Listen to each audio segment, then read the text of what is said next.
Welcome you to this session. It's regarding mobile development with React Native. I'm Omal Perera and currently working in 99X as a senior software engineer. And as you all know, I graduated from our university a couple of years back. Okay, in this session, we are covering few of the theory parts, and then we'll be moving to practical session after around 15 minutes of having some sort of theory. Hope you can see my screen. Somebody can confirm it. Yes. Okay, thank you. All right. So these are the points that we are going to cover in our session.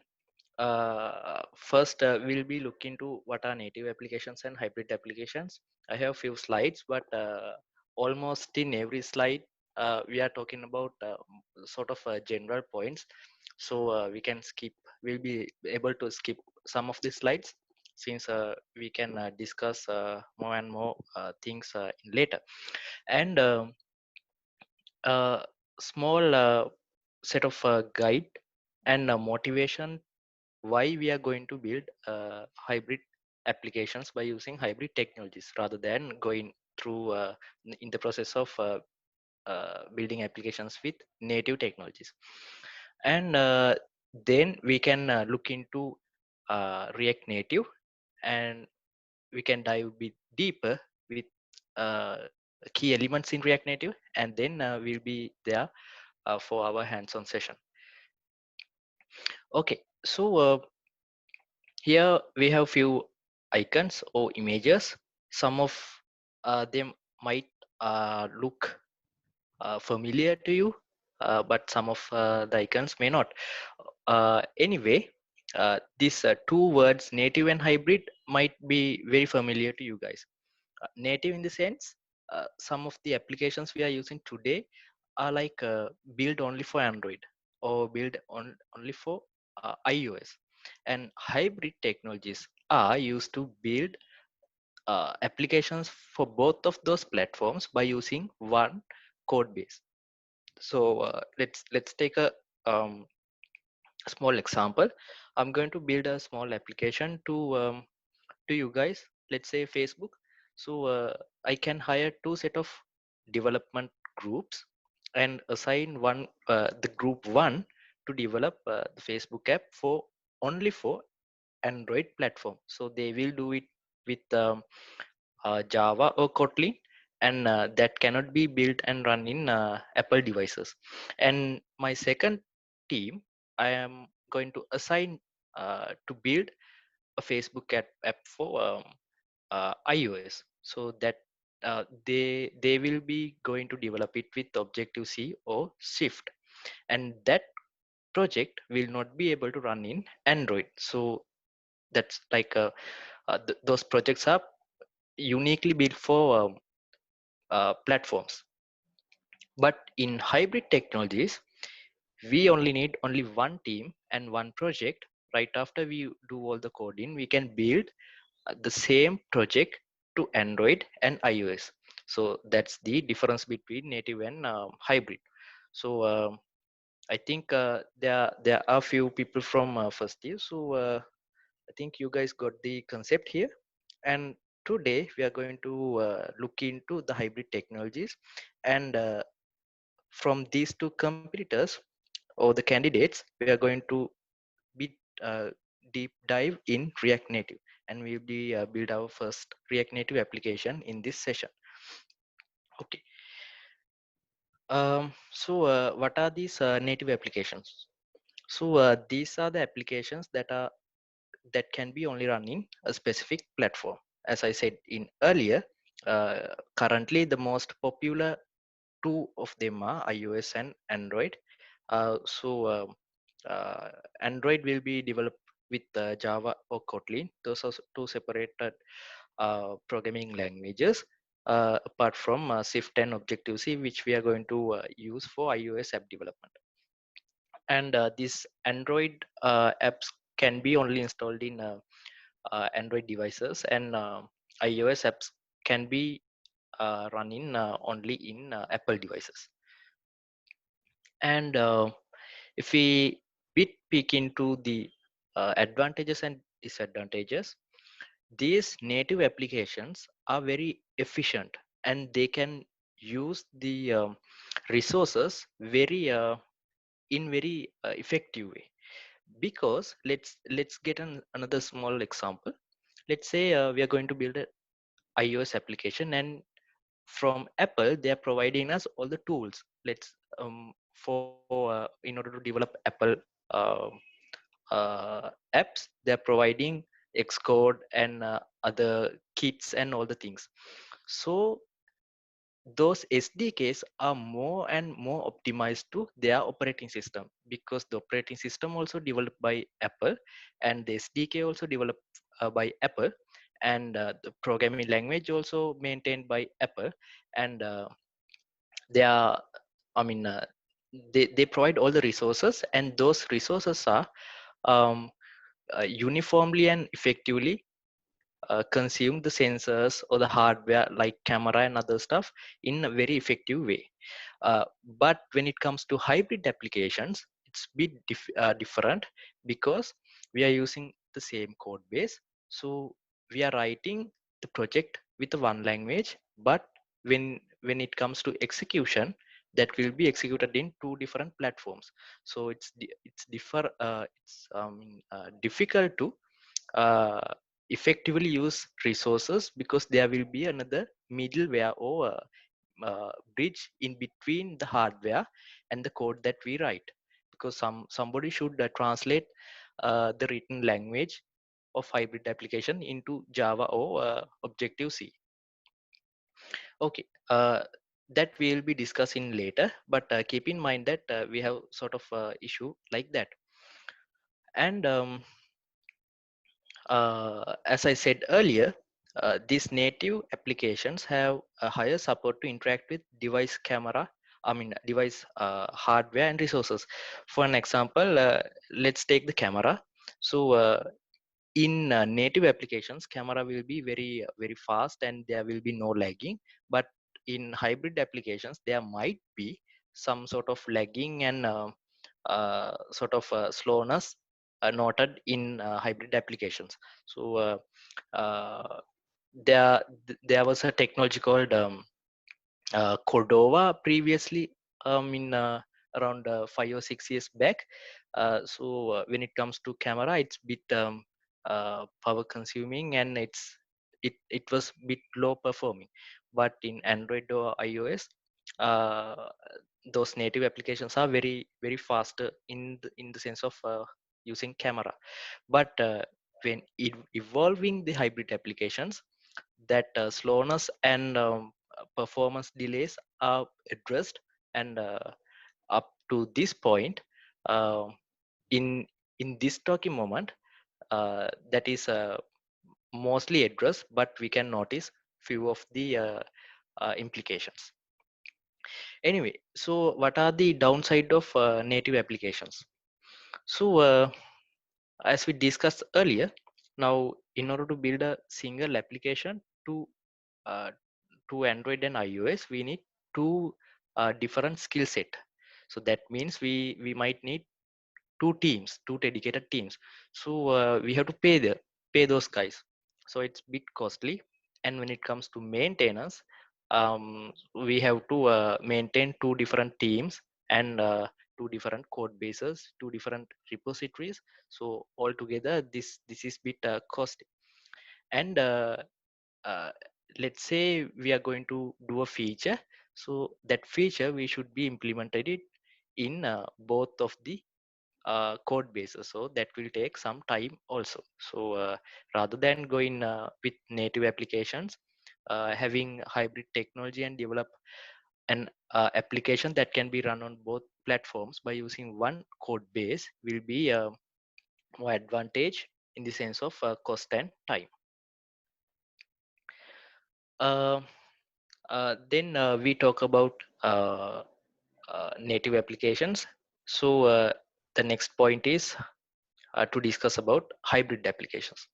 So guys, now these hybrid applications are some sort of combination of native applications and web application.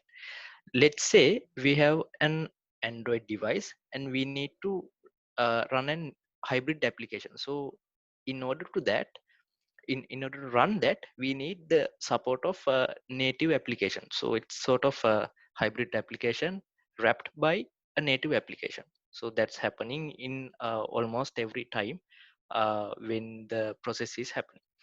So these hybrid applications are almost seems to be like native applications with the technology. uh, the people have achieved it, and apart from the little bit of slowness and some of important points, we cannot even find is it a hybrid application or a native application. And nowadays hybrid applications are very responsive, and they're performing well and can be worked as offline applications. And uh, it's almost similar as native applications. um, the difference is, now when we are coming to program those hybrid applications, we are using existing languages like hybrid uh, um HTML, CSS, and JavaScript, maybe TypeScript, Dart, or the technologies like that. So if we look into those technologies, these languages are a bit familiar to developers.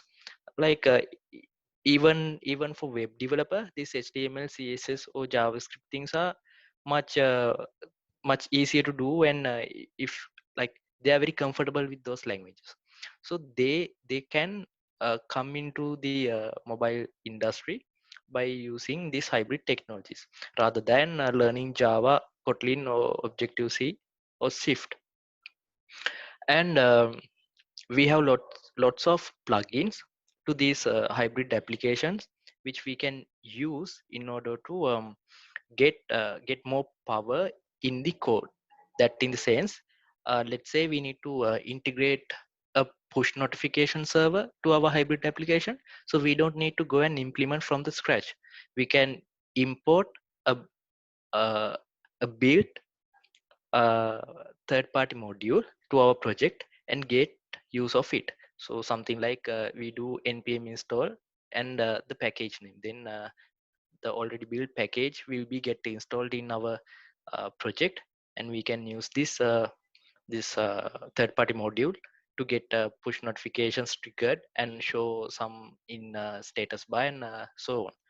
So it's very easy to do with hybrid applications rather than going with native applications. We have SDKs for native applications, but hybrid applications, it's much easier than going with native applications. So what are the advantages of hybrid applications? So so far we have discussed lots of things, including it has it has shorter development time, and it's more economical, and we can have single application for all of the platforms. And we have access to device internal APIs and device hardware. That in the sense we can use all the sensors like gyro or accelerometer, Bluetooth, camera, and other stuff. And it's using only one code base, and maintenance is very less in regard to maintaining two code bases. As disadvantages, it it might be slower than native apps. I'm emphasizing on might be word because at sometimes that can be almost same with native application performance, but it's tend to be have slower than native applications in be microseconds or nanoseconds.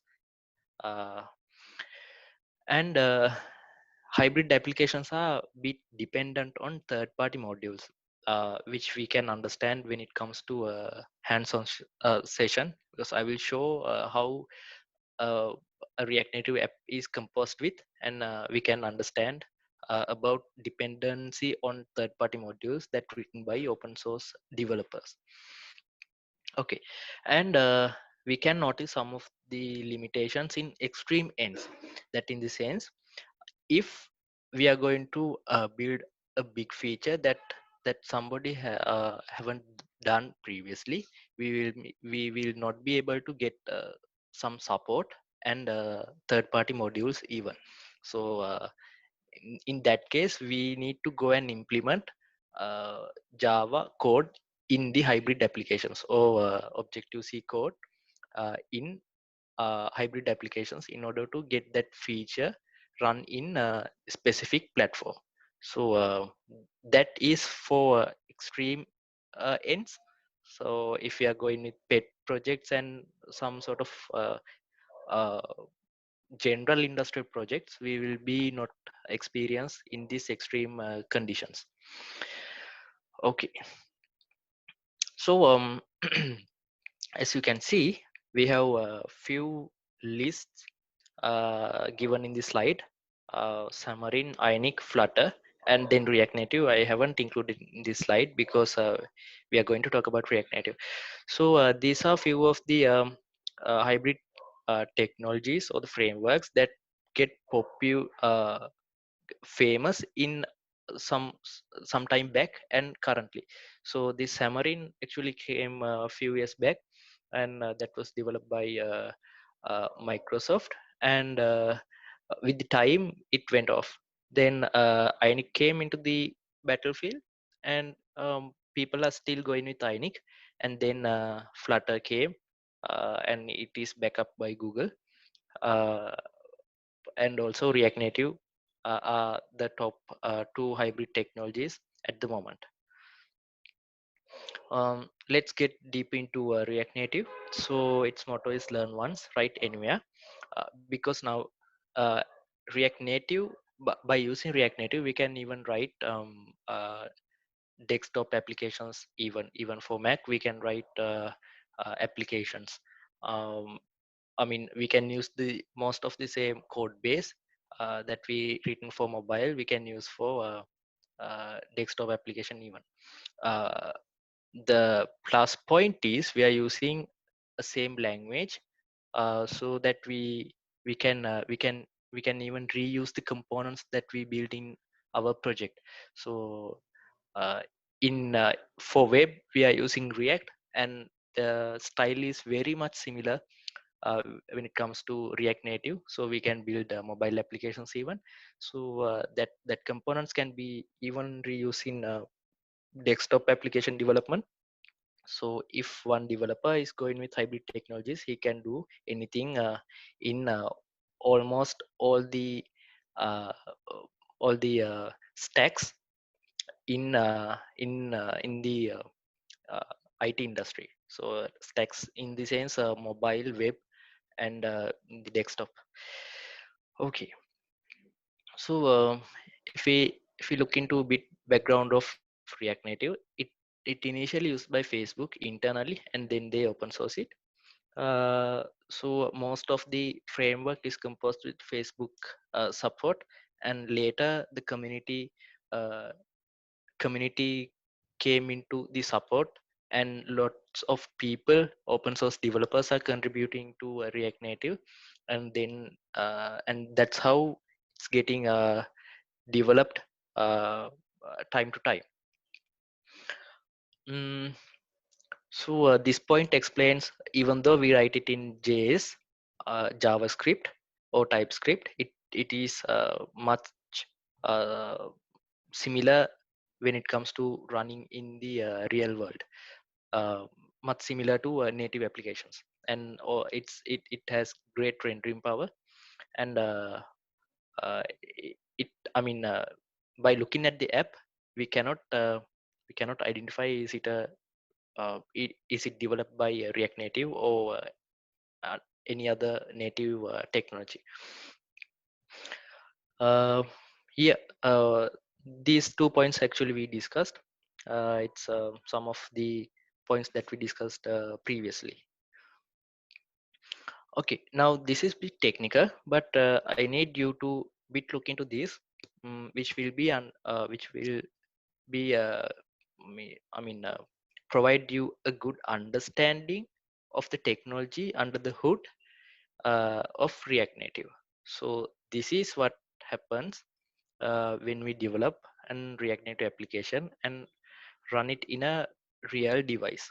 So this part separated by this dotted line is showing you the native platform. Native platform in the sense, let's get an example. Let's say this is an Apple device, so Apple OS. So this is the Apple OS. We have different services given by OS: location, audio, camera, Bluetooth sensors. So let's go with the camera module. So in a native applications, if we need to uh, open the camera and get a photo, they Apple have provided sort of a SDK which we can call it to that and open the camera and then get a picture. So that will do the job, and we have to write it in Objective C or Swift. But when it comes to React Native, we are writing the application in JavaScript or TypeScript, which which has to communicate with this platform.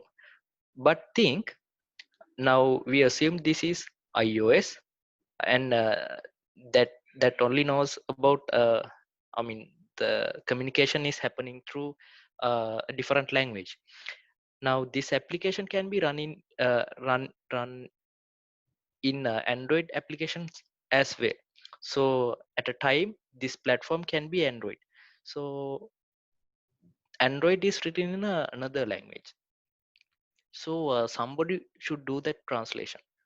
So the React Native framework has given sort of a bridge to do that translation. So we do the JavaScript code, and if we need to open the camera, this bridge will act as a translator, and uh, it it has sort of links to this camera SDK and provide us sort of different endpoints which we can call from JavaScript and open the camera and get a picture. So we don't need to go into this level.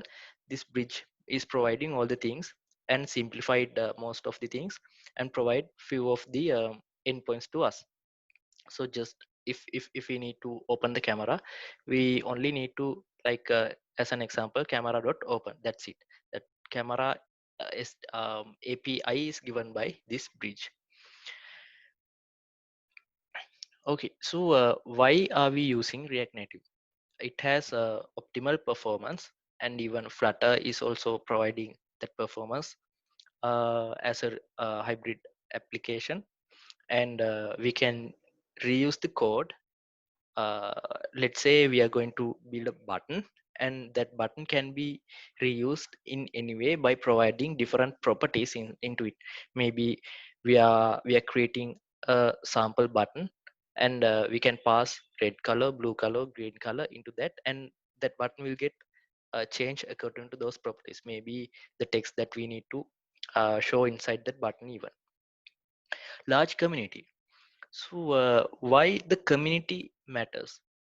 So we are not the only people who are developing with this React Native. So the errors we are getting while coding might be experienced by another set of people in the world. So that is a plus point, because we can ask from them. Stack Overflow, GitHub, uh, and even many forums are providing that support. We can ask the question and they will provide lots of answers, depends on their experience, and most of the time that that do the job for us. So we can try what they say, and we can actually get rid of the error that we are encountered with. So it's cost effective all the time. As I explained, we need a less amount of people, less amount of time. So it's almost cost effective.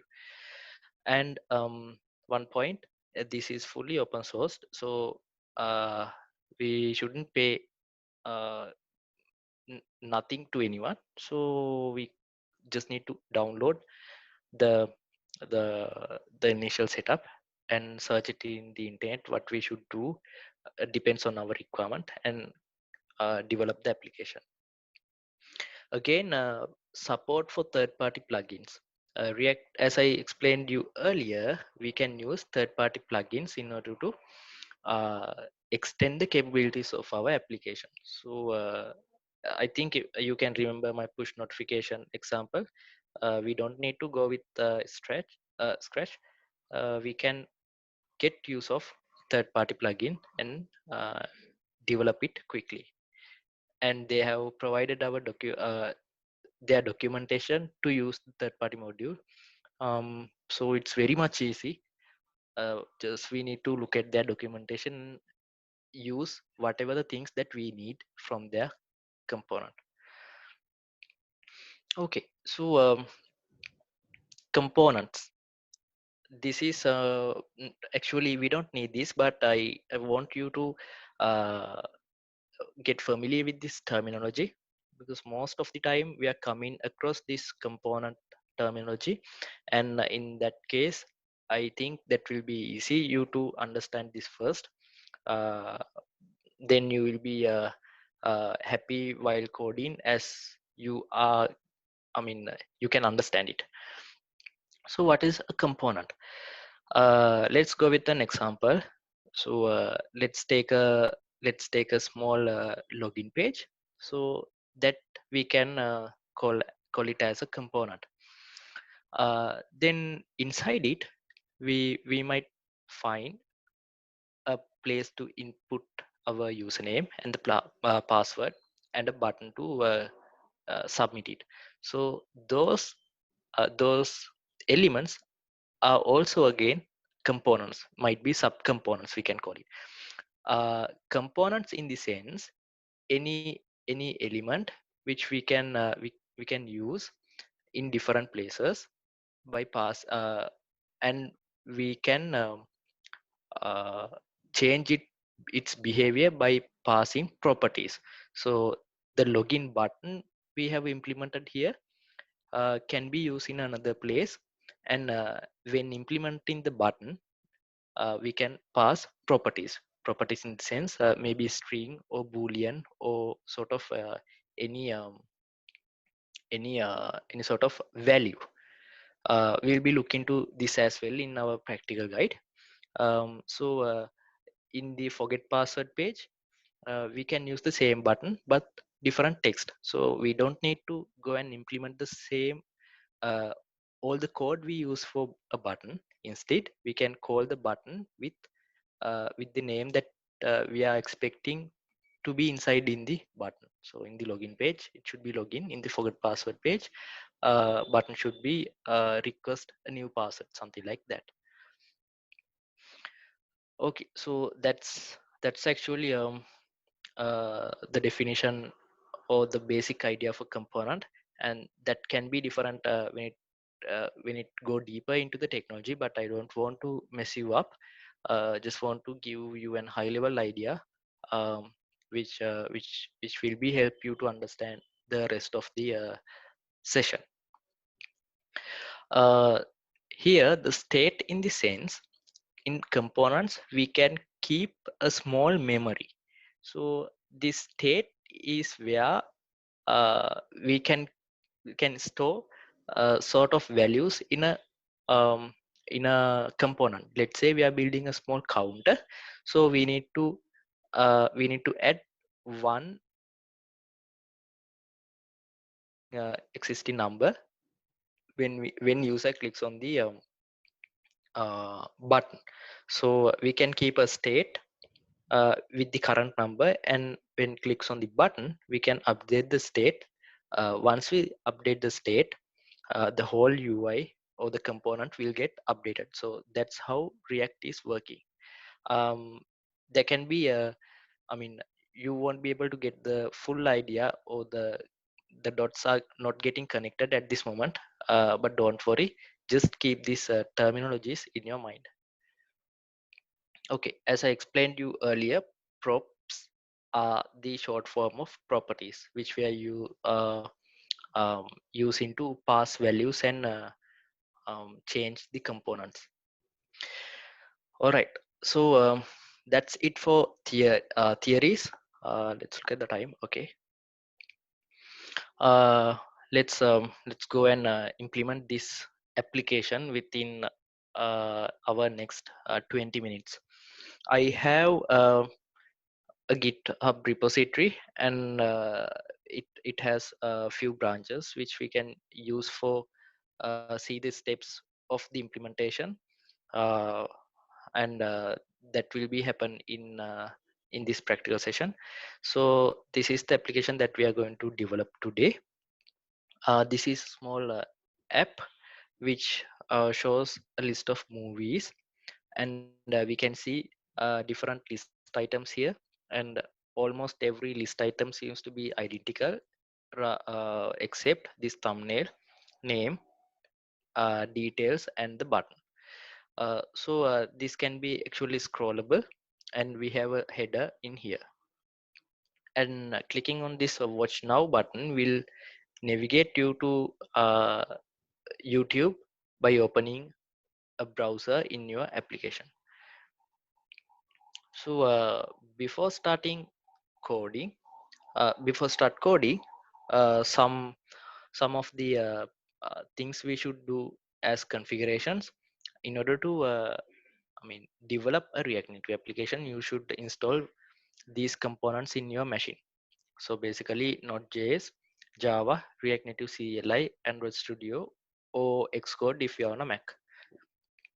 um uh, then we should go and initialize a React Native project as given in official documentation.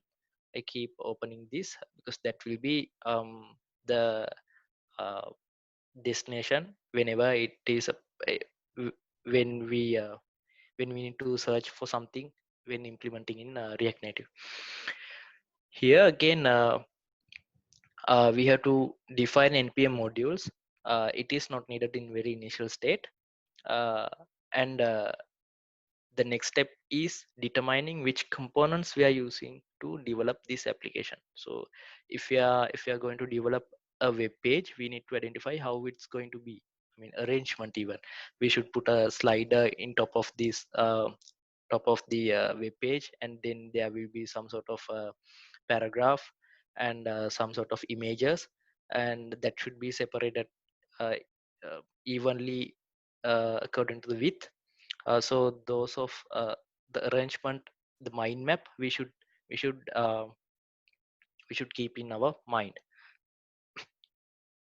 Okay, so uh, the arrangement is shown like this. So I hope you guys are a bit familiar with HTML. So I'm going to compare these elements with HTML. So as as in HTML, we have the div for HTML, div tags, but here we have the view. So view in the sense we can wrap some elements in a view, and that will be help us to arrange elements. Here we can see a header, so it's another view, and we can put a text element inside it. So this text view, list view, image, button, those things are provided by React Native. We don't need to go and implement those things. We just need to import it and use it in the right place. Here again we have a another view to make the separation between the header and the body, and inside it we can implement the list view. And inside list view, one uh, there are lots of list items depends on our data source. So in this page we have four list items, so we might get four different objects in an array. So from that array we are going to propagate this set of list items. Okay, so let's go and initialize a brand new project. I'm going to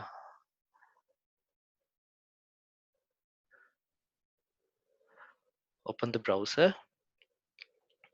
Okay,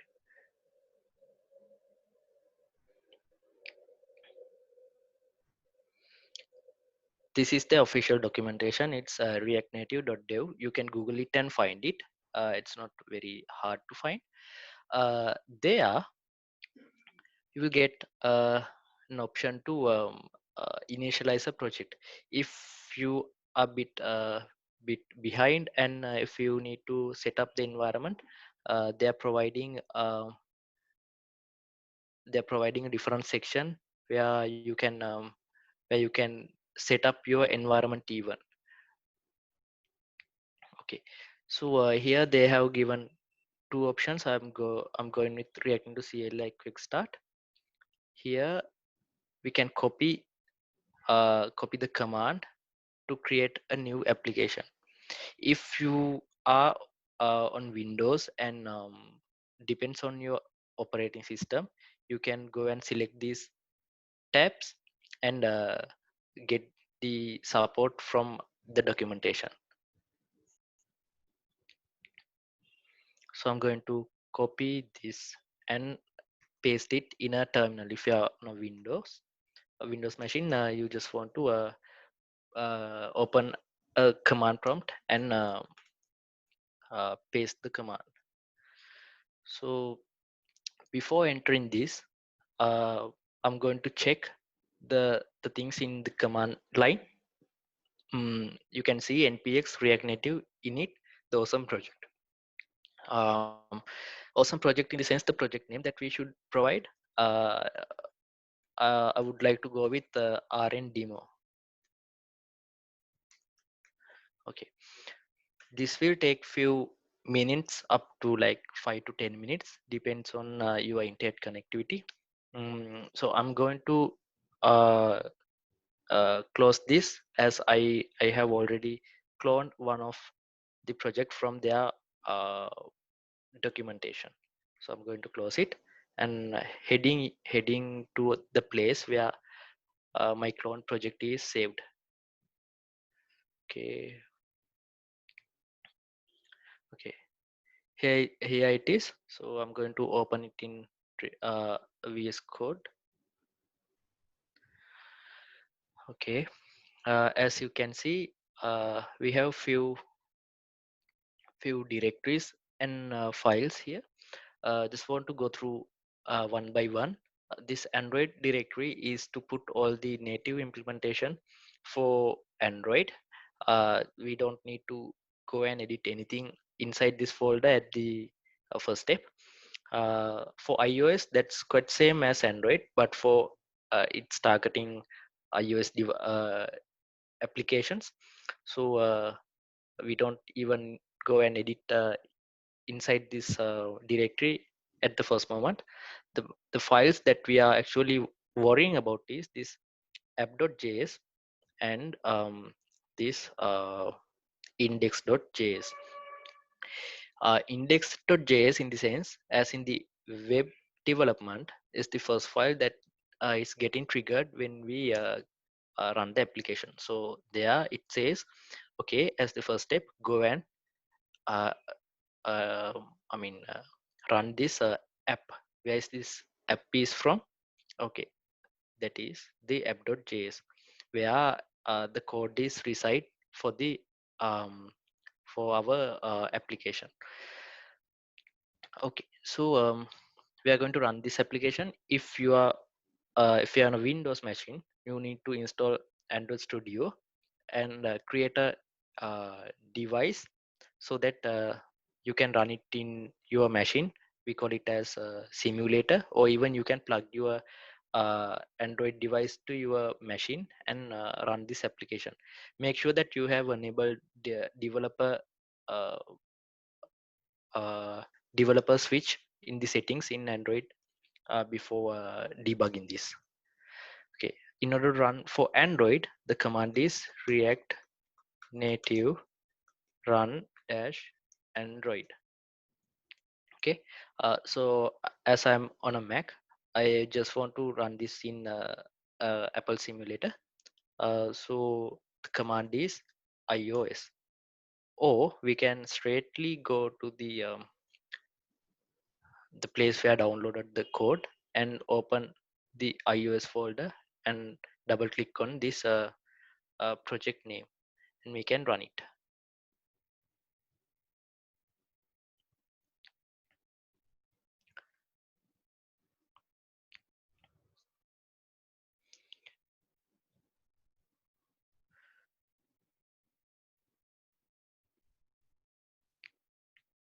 Okay, so we got few of um,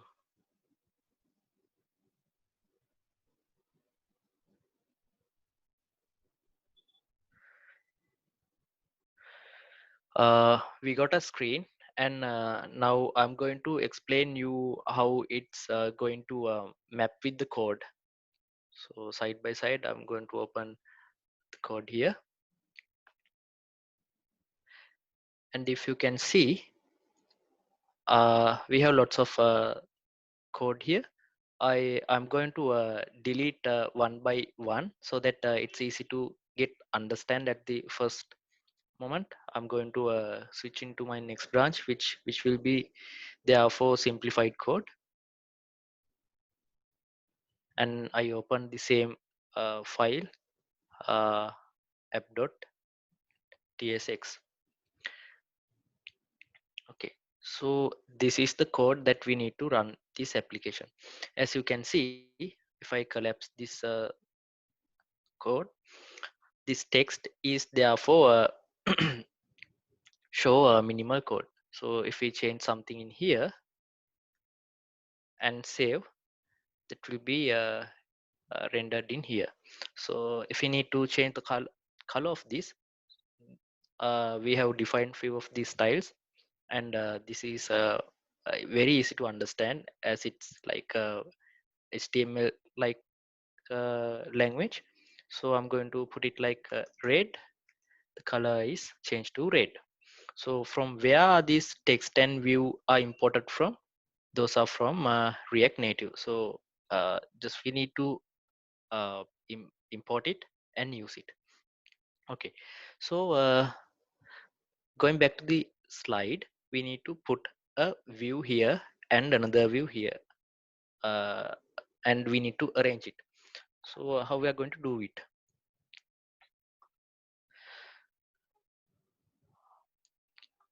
Okay, so uh, for the arrangement, we have a concept called flex boxes. So let's go and search for flex boxes. Flex.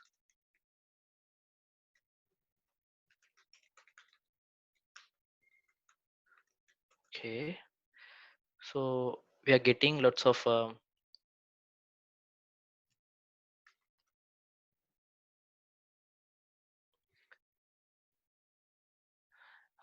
search results, and among it, I can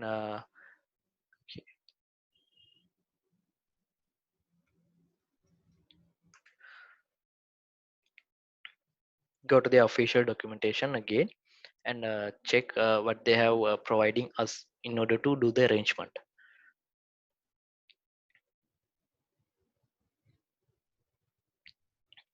Okay, so flex is something we have experienced in HTML even.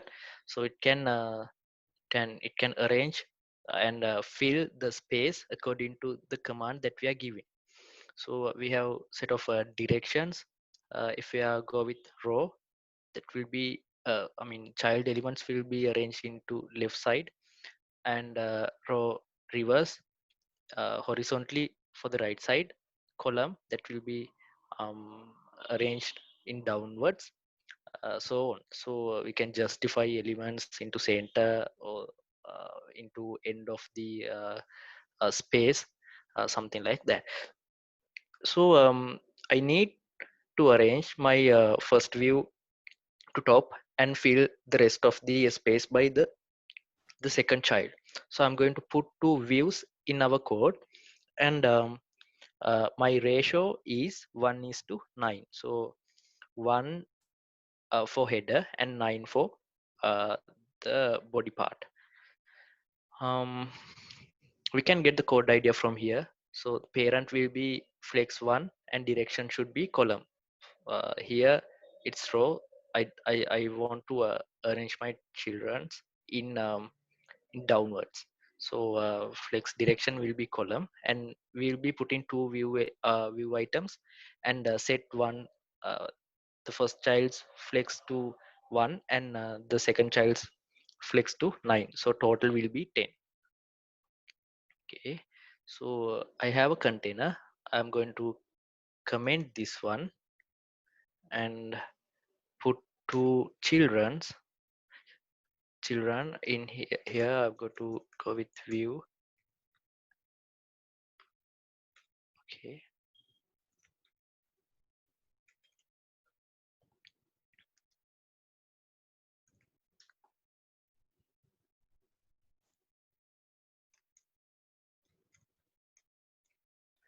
I should provide style. Inside that we are going to provide the flex. Okay, I will go with style sheet. Here, if you can see, the parent view has a style called container. Where this container is reside, okay, that's inside this style sheet. So we are going to put it's white color almost. So I'm going to put the style name as header. So I'm going to define a header here and put the flex as 1 and background color as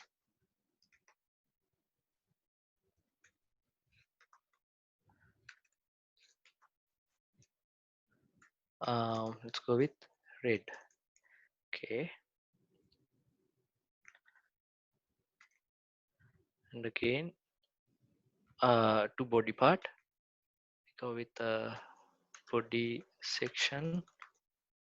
Need to go with green color, and the ratio is 9. And I'm going to make the arrangement to downwards. So flex direction is column. Okay, and I need to provide the styles to relative parts. Uh, it will be styles dot header. Why it is style? Because this object is reside inside the style object. So style object dot body section. Okay, and I'm going to put two text inside the header and the body,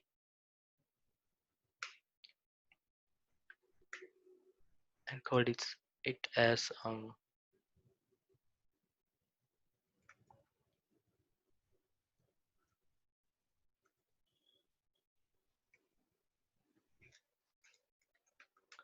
header, and this is body.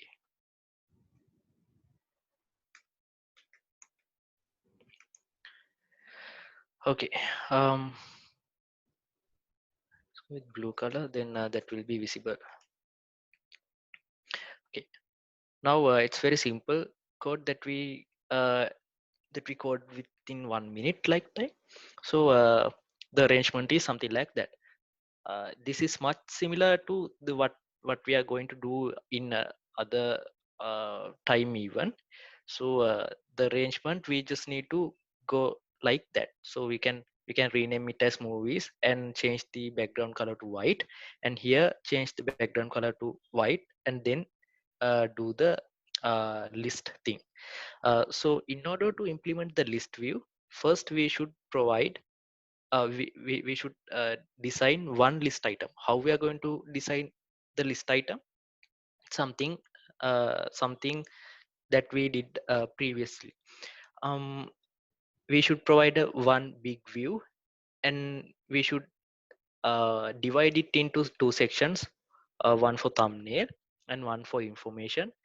For that we can use flex boxes as we divide the space previously, and we can use the row command, and again we can put a image tag here and put the URL, and we can put two tags, and we can make the first tag's color to black and the second tag's color to gray, and put a button, and this arrangement is in column direction.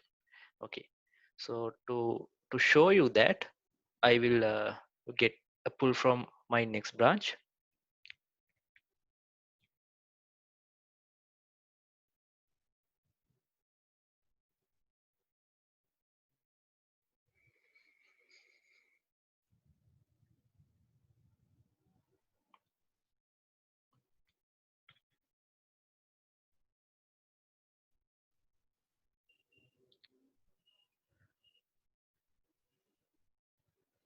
I'm going to collapse a few of the parts so that I can easily explain you what happened here.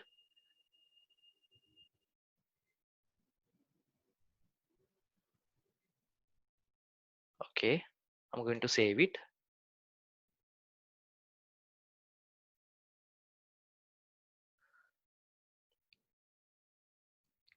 So now we are getting this implementation. So let's go to code and let's try to understand what happens there. So if you can see, we have the previous container and we have the two sections, one for header and one for body container.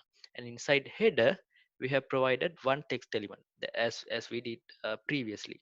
And how this the border came, we actually added border thickness and border color to this styling of this header container. See, border bottom color is something gray and width is 1. So if we change this to 10, you can see it got more thicker. Okay, it's very simple. So there's nothing new rather than except implementing styles and other stuff. Inside this body container, we have another view for a single list item, and there we have another two view items. So if we go to definition of the single list item, it is saying flex is one. Okay, consider this as full space. Flex direction is row. Okay, now any child component which are coming into this space should be go in horizontally and should be arranged left side one by one. So that's how this thumbnail came to this side, this and the set of elements are came after that. And padding should be 20. All the time keep 20 space from the border, and border bottom width is 1. If you can see the small the line under the list item, that's uh, the code responsible for that is this, and its color is gray. See, that's something very simple, and you can understand.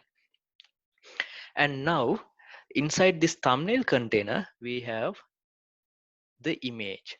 So where is this image is fetched from? We have provided a URL. URL is given inside this item data object, and inside it we have a key called thumbnail. So let's go inside it. It's defined on top of the code. This is the object. It's a simple object with few key value pairs. If we open this link in a browser, it's the same image that we showing in the app. Okay, so even we can copy this string and paste it here instead of this. That will actually work. And again, similarly, we have few elements inside this section. That's for item dot title, which gets the string inside the title key. And again, we have the year of released and number of minutes and the button. So in React Native, we are getting a default button, but it is not very customizable. So I'm going to I actually did implemented with this base component. It is called touchable opacity. If you are not getting it, just ignore it. Just treat it as another component like text. um, so how the color is uh, uh, I mean here in the touchable opacity component, it's inside this style. So if you go inside it, see the background color is this, which is responsible for this color. Okay, now the next challenge is how we are going to get a list. Just for your understanding, let's go and search list view in um, React native, it's plus flat view.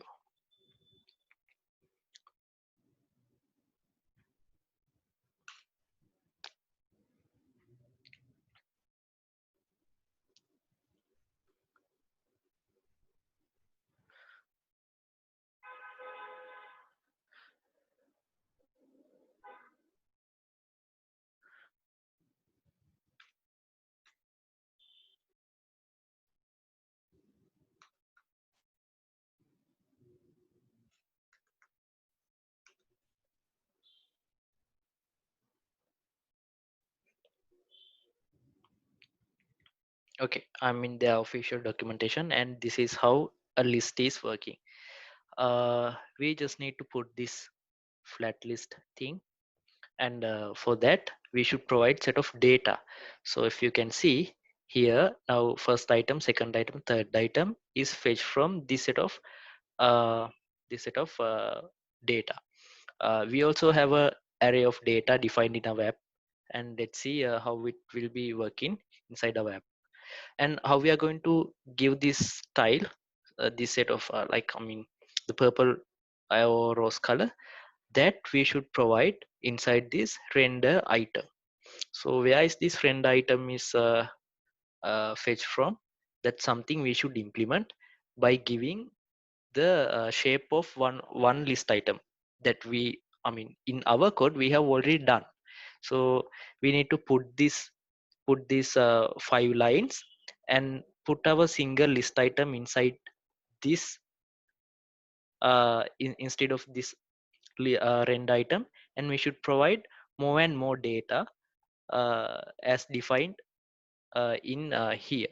So for the moment we have one object. If we put if we need to get 6 items, we should put six list items like that.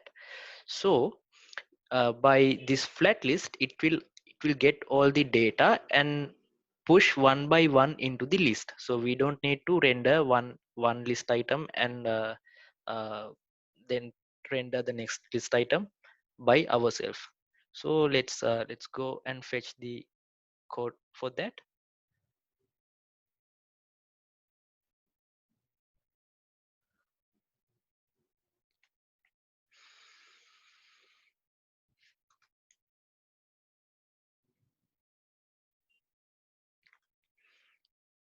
Okay, so we got it, and let's try to map the things in the code and the screen.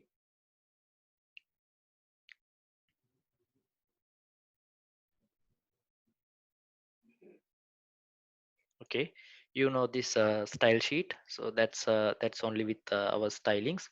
And here we have the code that we coded so far. uh, Here we have the header container and the body container. In the header container we are getting the movie title, that's it, as in previous implementation. And inside body container, now previously it was only a text, but now we have removed the text and put the flat list, the 5 lines that they have given in our in the official documentation. And here we have provided a source of data. So previously it was defined in top of our file, but now we have given it in a separate place. But for your understanding, let's copy this and paste on top of the file. And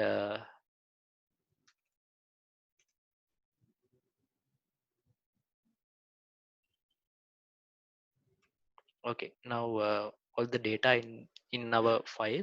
So uh, this data will be fetched from this array. We have same set of key value pairs for all the films, and there will be different images reside in these URLs. Okay, the second parameter or the property that we have provided is the shape of the list item. So let's go to this definition. Okay, so we have a new element here. If you can remember, this is something that we actually developed in our previous step. This is single list item. Inside that, we have the thumbnail container and information container. Inside thumbnail container, we are getting that image tag, and similarly, we have all the discussed components previously inside our information container. So that's the only difference. We have put it in this friend item section and import it to our flat list. And here key extractor we should provide in order to identify the list item. So something unique in our data set. Here the id is getting something like primary key or something that that we should provide unique element to identify the list item. Okay, so that's it actually. So it's very simple. Now we need to click on one item, and that should go to our browser. So how it is happening, the code for this is residing inside this single list item, and inside it, it's inside information container, and going inside to button. Here we have a on press method. So how we are how we know about these parameters? It's very easy. Go to the search engine and touch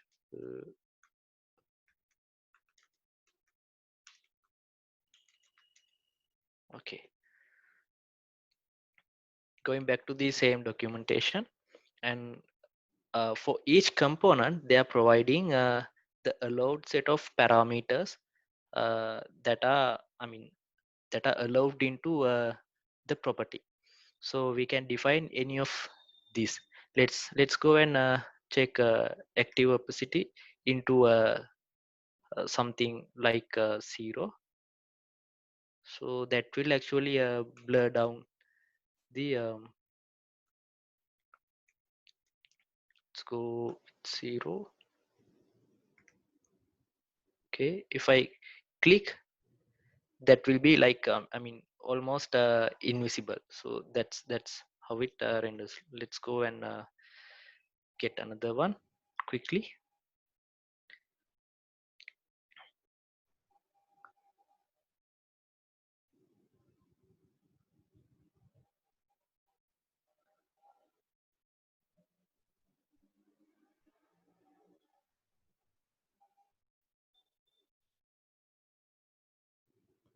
Okay, if you can see, this on press also a property of touchable opacity. What it does is, when click on the button, we can write a function to execute. So in our case, we need to use this property to open the browser. So the next challenge is opening the browser. So we can uh, search for opening a link in browser, uh, React Native. Okay, if I go back to the official documentation, it will provide a good and a clear sort of uh, document. And here we have this linking dot open URL, and we should provide the URL to open. So that is used in our code. See, linking dot open URL, and the a YouTube URL defined in our object. So we don't need to go and select one object by one object, because as I said you earlier, list view provide the separate item to each list item. So it's here the linking is imported from React Native, um, and once we click it, it will be get open in our default web browser. Okay guys, so we got a few around 10 minutes uh, um, uh, outside the time window. Doesn't matter. So that's it. That's it for practical session, and hope it's very. I mean, it's very simple and understandable to you guys. Uh, okay. So what's next? Once you get familiar with the technology or the components or the process of development for this, like how you use properties or states, i I recommend you to go and study about flux architecture, and then you can study about redux or equivalent state management uh, technology, because now we haven't done anything to store or save data inside our application. So whenever we kill the app and go back to the application, all the data is lost. So we need sort of a, uh state management section, something similar to databases in other systems. And depends on your requirement, you should go and start creating a good directory structure, because currently we did all the code in this file that is not scalable. We should go and put a source folder and uh, create directories depends on our modules or requirements. So that's how we are going to do a big project. And then you can building the build the application, and application signing and deployment strategies. For example, uploading it to App Store or Play Store.